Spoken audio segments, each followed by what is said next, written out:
1000-ზე მეტი ადამიანი მოვკარე. დღეში 3-4 ადამიანს ვქვალდი. ჭრიდი მათ ორგანოებს და ვდებდი ხსნარში. მე-20 საუკუნის 20-იან წლებში იაპონელმა მეცნიერებმა სიკვდილის ქარხანა შექმნეს, რომელშიც ადამიანებს სასიკვდილო ვირუსები, მაღალი წნევით და მომაკვდინებელი სიცივით ტანჯავდნენ. დაახლოებით 4 თვის წინ ჩემს არხზე დავდე ვიდეო იმის შესახებ, თუ რამდენად სასტიკ და საზერელ მეთოდებს იყენებდნენ ნაცისტი გერმანელები ტყვეების წინააღმდეგ, მაშინ როდესაც მათზე სხვადასხვა ტიპის ექსპერიმენტებს ატარებდნენ.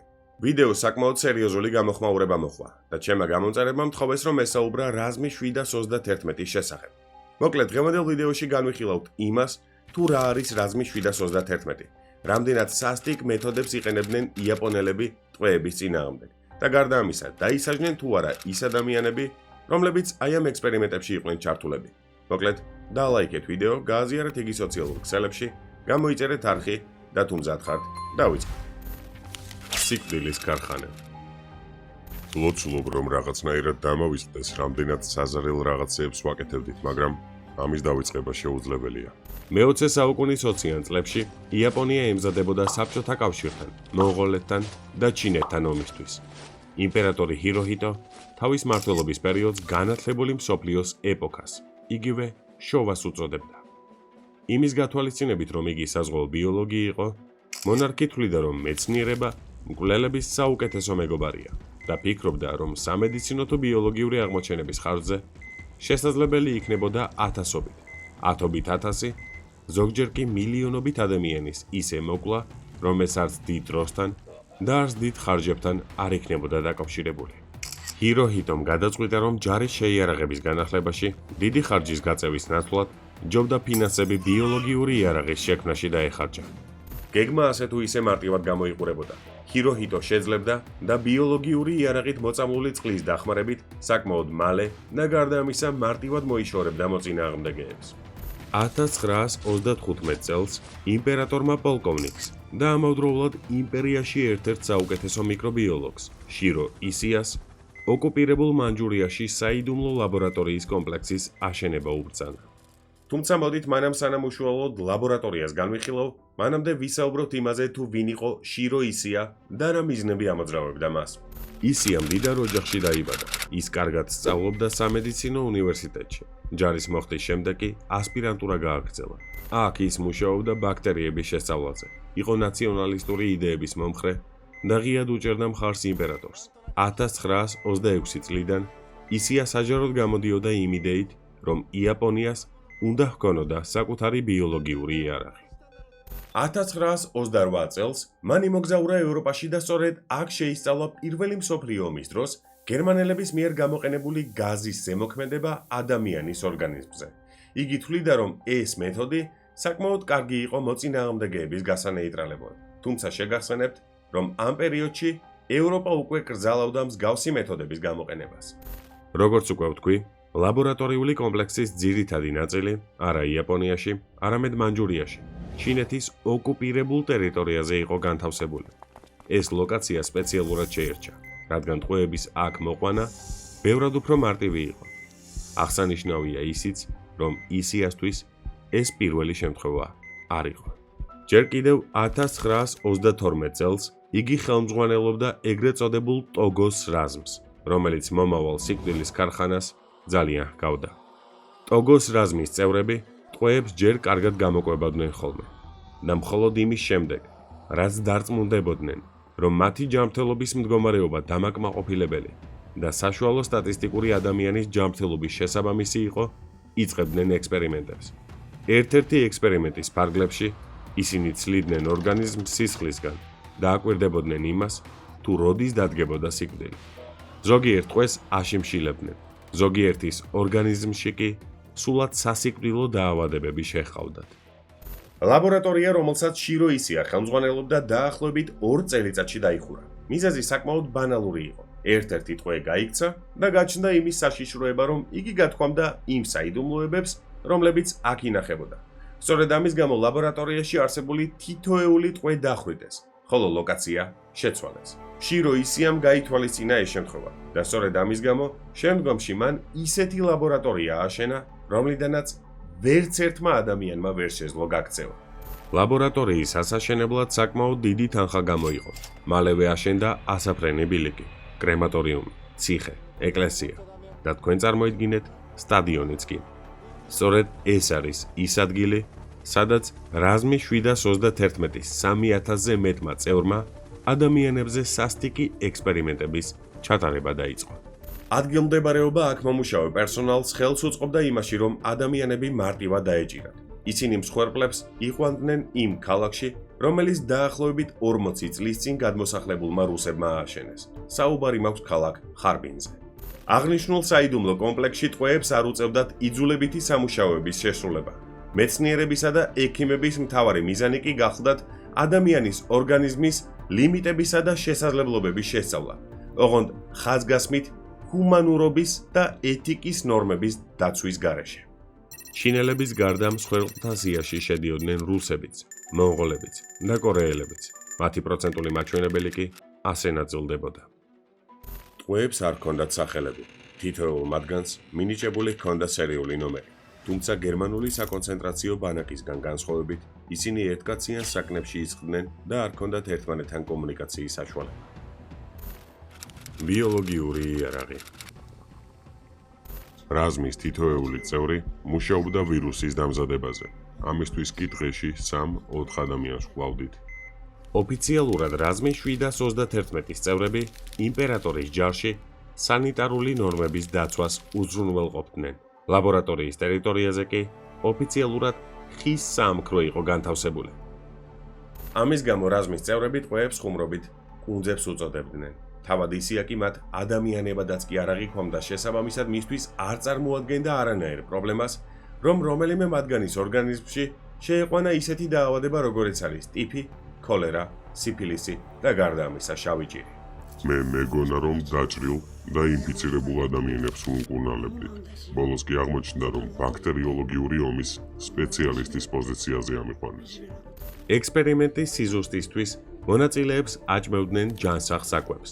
მოჰყავდათ მათი ორგანიზმი მწყობრში და მხოლოდ ამის შემდეგ ატარებდნენ მათზე ცდებს. ინფიცირების მეთოდები გამოირჩეოდა განსაკუთრებული სისასტიკით, რადგანაც რაზმის მთავარი მიზანი მომავალ ბიოლოგიურ ომში ჩართვა და მასში გამარჯვება იყო. ეგრეთ წოდებულ კუნძებს, ანუ ტყვეებს, აბამდნენ ხის ბოძებზე. მიმდებარე ტერიტორიაზე კი კერამიკულ ბომბებს აგდებდნენ, რომელიც არა დენთით, არამედ მომაკვდინებელი ბაქტერიებით იყო სავსე. ოფიციალური მონაცემებით მეცნიერებმა, თუმცა არ ვიცი სიმართლე რომ გითხრათ, მათ რამდენად შეიძლება უწოდო მეცნიერები, 12 საველე ექსპერიმენტი ჩაატარეს. ხაზგასასმელია ისიც, რომ ისინი არ ერიდებოდნენ ექსპერიმენტების შედეგად მიღებული მასალის სხვადასხვა სამეცნიერო ჟურნალში გამოქვეყნებას.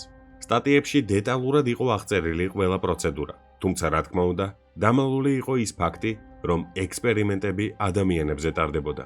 ოფიციალურად კვლევის ობიექტებად ყოველ ჯერზე მაიმუნები სახელდებოდნენ. დაავადების მიმდინარეობის შესწავლა. სასიკვდილო ვირუსების გამოგონების გარდა, მეცნიერები ასევე მუშაობდნენ დაავადების მკურნალობის მიმართულებითაც. რაზმის 731-ის ერთ-ერთი ქვეჯგუფი შეისწავლიდა იმას თუ როგორ გადადის ესა თუ ის სასიკვდილო დაავადება ადამიანიდან ადამიანზე.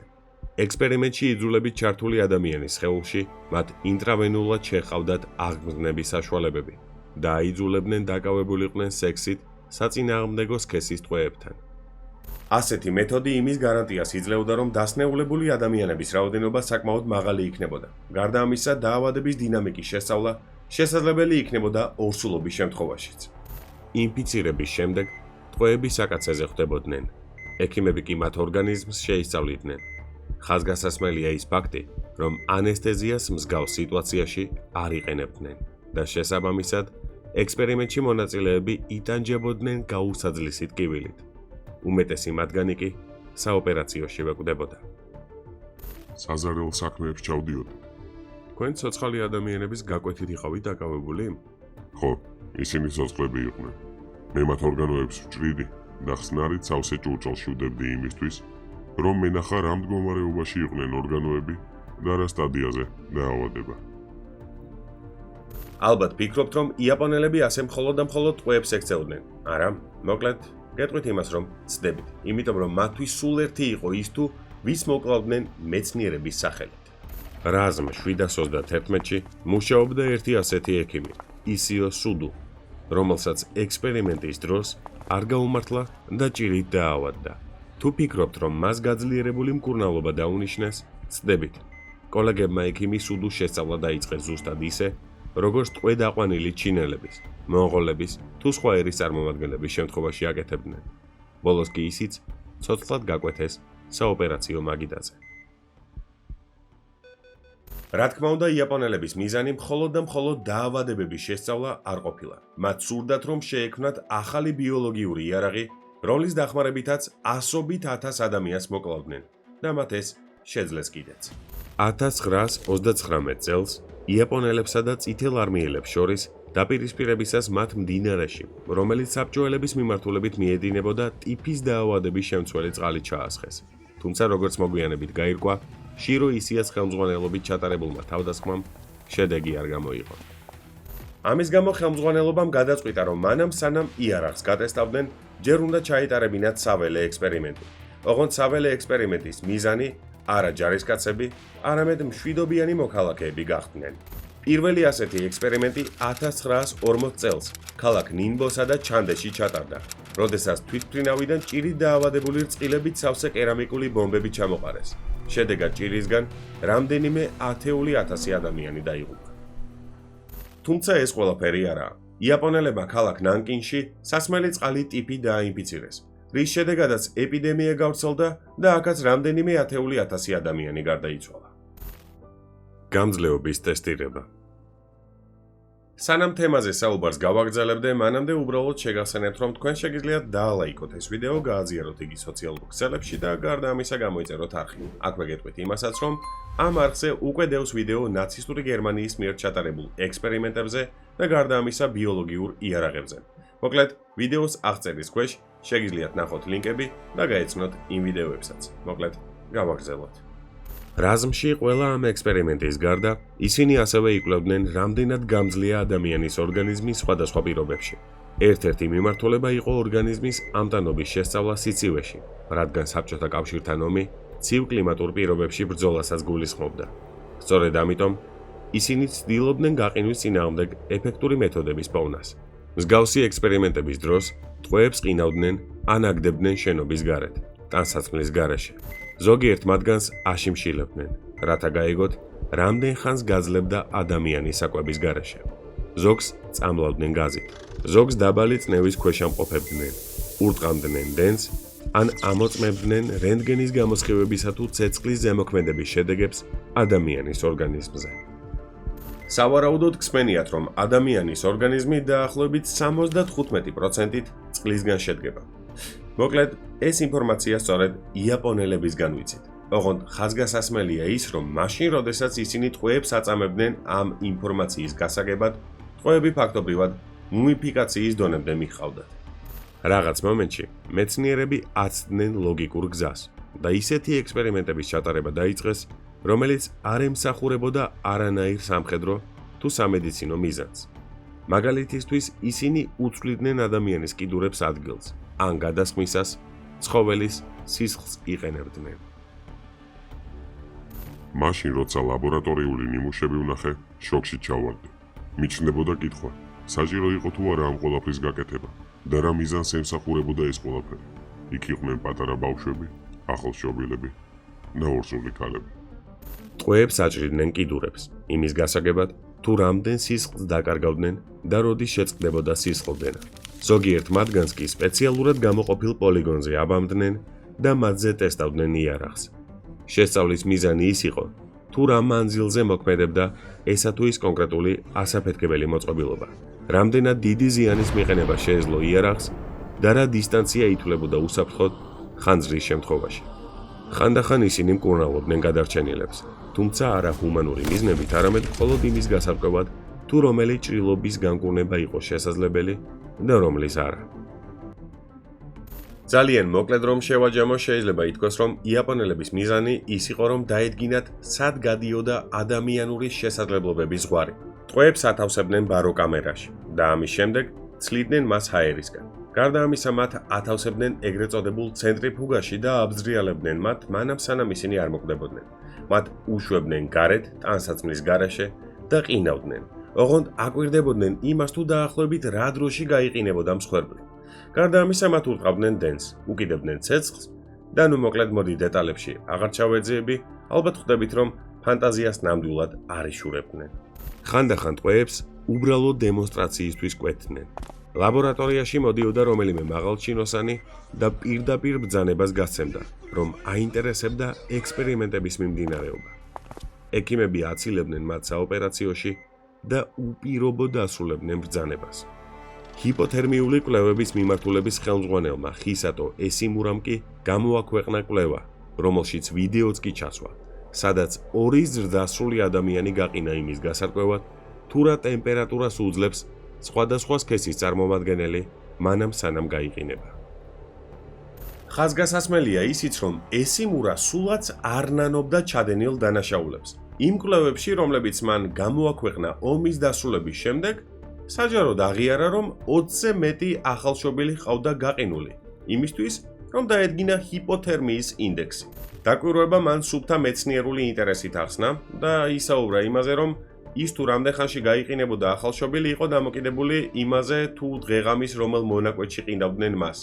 რამდენად ნაჭამი იყო ახალშობილი, რამდენი თვის იყო და როგორი ჯანმრთელობის მდგომარეობა ჰქონდა მას. ყველაზე უცნაური რა არის, იცით?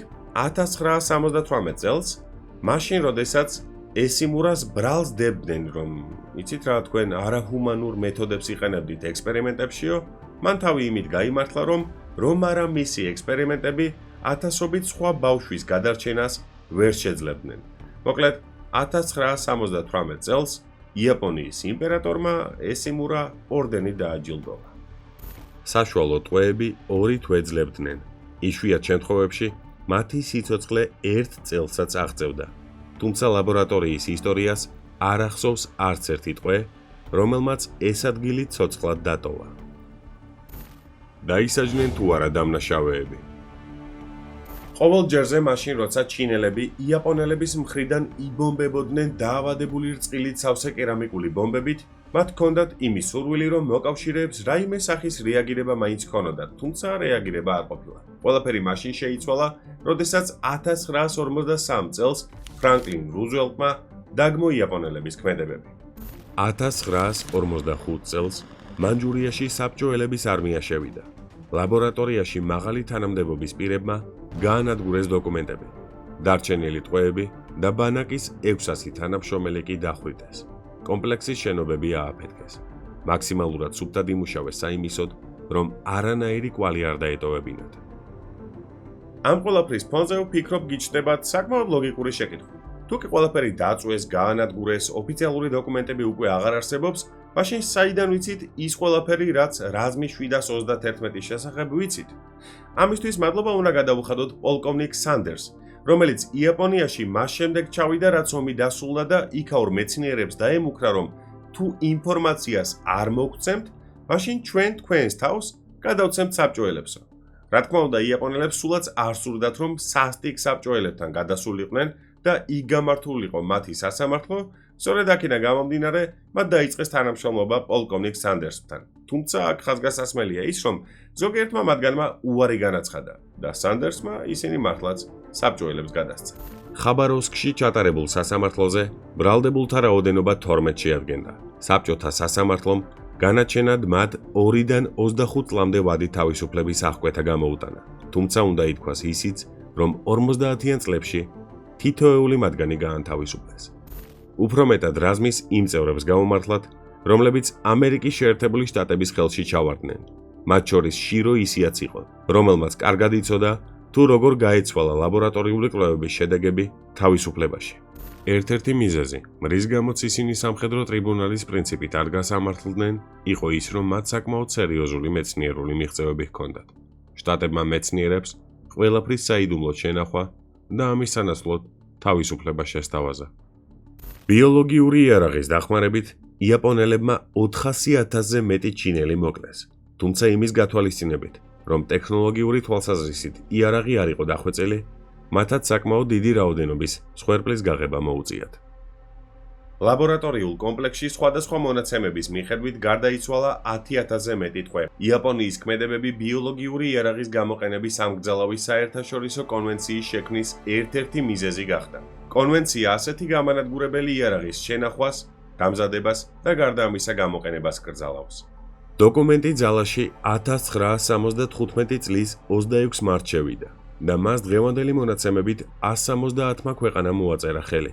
თუმცა მიუხედავად ამისა, არაა გამორიცხული, რომ ადამიანებზე ექსპერიმენტების ჩატარება გრიფით საიდუმლო პროექტების პარგლებში დღემდე გრძელდებოდეს.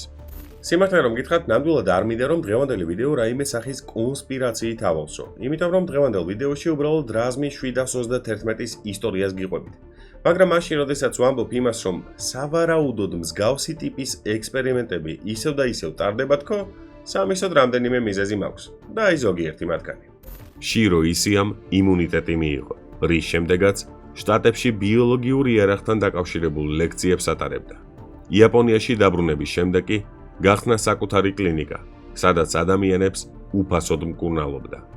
კიდევ ერთმა ასეთმა ექიმმა დააარსა ფარმაკოლოგიური კომპანია, რომელმაც მას საკმაოდ დიდი სახელიც და შემოსავალიც მოუტანა.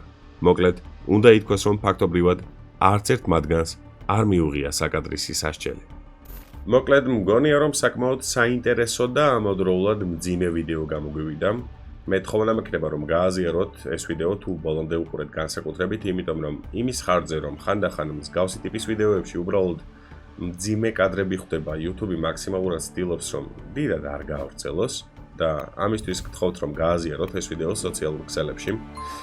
მე დავაფიქსირებ ჩემს აზრს ამ და მსგავსი ტიპის ექსპერიმენტებთან დაკავშირებით და ჩემი აზრი არის ასეთი. ადამიანის სიცოცხლის უფლება არის ჩემი აზრით და დარწმუნებული ვარ, რომ არა მხოლოდ ჩემი აზრით, აბსოლუტური უფლება.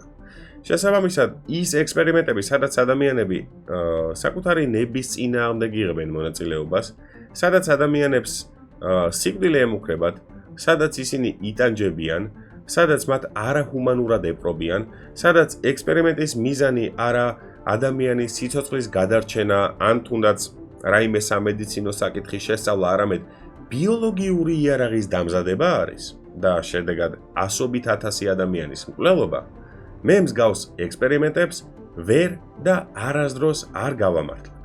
ხო, ეს ჩემი აზრია, ვიცი რომ ვიღაცა ჩემი აზრის საწინააღმდეგოდაც ფიქრობს, რამე კომენტარები ყოველთვის ღია არის, უბრალოდ თხოვნა მექნება, რომ თქვენი აზრი დააფიქსიროთ ცენზურის ფარგლებში, არგუმენტირებულად და უბრალოდ ერთმანეთში თუ ამის ორული გექნებათ, გავცვალოთ აზრები. დღეისათვის სულ ეს იყო, დროებით.